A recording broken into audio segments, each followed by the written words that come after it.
never gonna find it. You are going to find someone who actually values you, who loves you, who wants to take care of you, who wants the same things that you want. This might sound very cliche, but you've already taken the biggest step, which is deciding that you need to let go. You know that you need to let go. Even though right now it feels very impossible, I'm going to give you practical steps on how you can let go gracefully.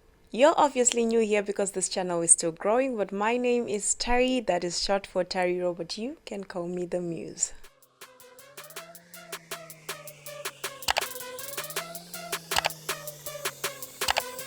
Since we are past the most important part of you letting go, which is deciding that you need to let go, this is the part that no one needs to tell you. You yourself know that this is way too much than you can handle, and you've made that decision that you need to let go. The first thing that I would advise you to not do is hate the person that you are letting go. I know that so much that we don't know the details of has happened, and you feel so much anger, so much hatred, or maybe you just don't care at this point, and this hatred sort of builds up, or anger.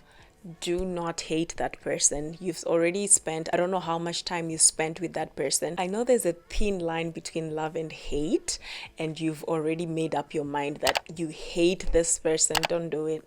Don't do it. That's just going to prolong your healing process, because you're already giving them way too much energy than they deserve from you. Do not hate that person. That is the last thing that you want to do in your healing journey. Accept your else, accept the bad that they did, accept whatever it is that led you guys to this situation, but don't give them the energy.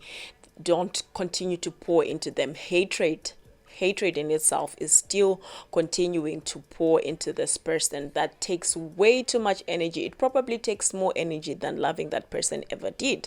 So don't do that to yourself. Don't hate that person. Acknowledge the good parts of them. Acknowledge the good memories that the bad memories could not outweigh. It is very important, not for the next person, not for that person, for you to forgive that person. I'm not saying forget. Just forgive that person, and in that process forgive yourself for letting that person in. If it's a hurtful situation, also forgive yourself for the things that you feel like, oh, I allowed this to happen, I allowed him to treat me like this, like that, and you're holding it against yourself, you're holding it against him. But for your sake, forgive that person.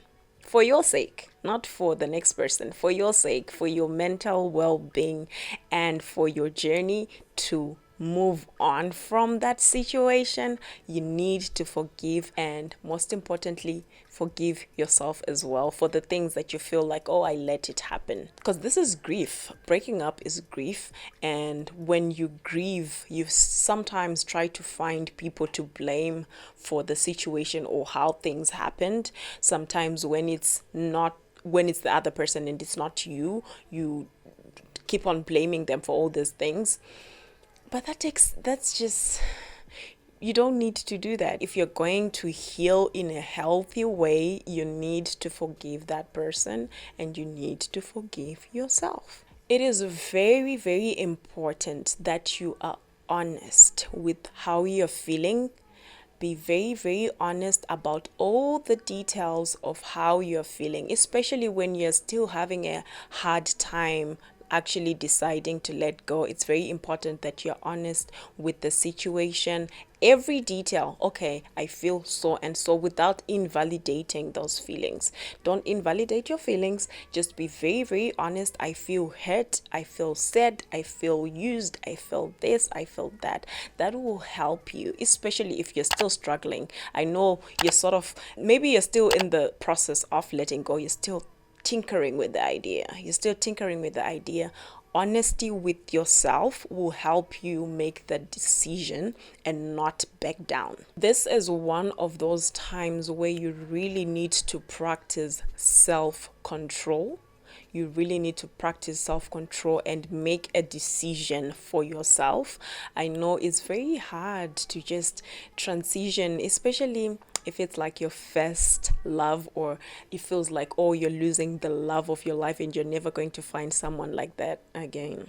That is the lie that you be telling yourself in those moments. Oh, I'm never gonna find it. You are going to find someone who actually values you, who loves you, who wants to take care of you, who wants the same things that you want. Your self-control is going to come from your self-love. So you need to love you enough to let that person go.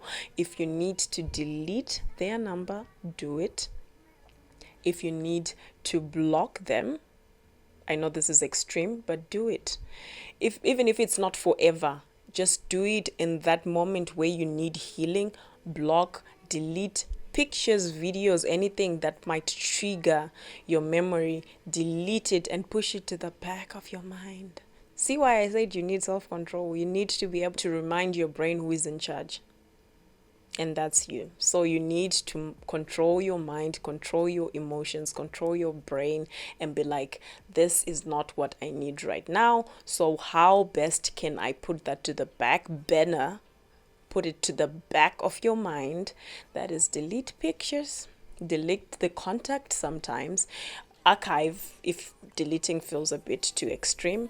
Just delete anything that's triggering or that might make you feel like, maybe I'm not making the right decision, maybe this, maybe that, because we are always holding on to hope. Maybe we are letting go too soon, but more often than not, you know you're not. If you're really being honest with yourself, you know that you need it. You need to do that for yourself, not for anyone else, but for you. It probably feels very, very impossible right now to let go of that person. It probably feels like death. It probably feels like death. Or there's nothing at the flip side. There's nothing at the flip side. It probably feels that way right now, but I'm here to tell you that that's just a delusion. That's just you lying to yourself because it's comfortable. You've probably been with this person for a very long time and all of that. But like I mentioned earlier, if you're really being honest with yourself, I want you to think about what you mean when you say you miss that person. What exactly do you miss? More often than not, you see that the thing that you miss is not actually the person, but the idea of the person. You probably miss just saying you have a person, but genuinely speaking, how did that person make you feel when they were there? When they were there, were you really that happy? Were you any less lonely? Were you fulfilled? If you were, then I don't think you should be letting go. But more often than not, there is so much baggage. There's so much of the bad that outweighs the good. If you need to, this is a classic. Just write a pros and cons list, and that will answer all your questions. Be honest, write the pros and cons list. The good from the bad. If the good outweigh the bad, if the bad outweigh the good, be honest with yourself. When you say you miss them, what exactly do you miss? Do you miss being insulted? Do you miss being cheated on? What is it exactly that you miss? Because that's how you were feeling when you were with that person.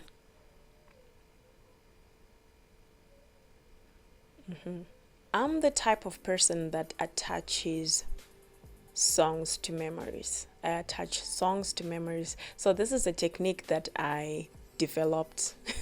This is a technique that I developed some time ago, right?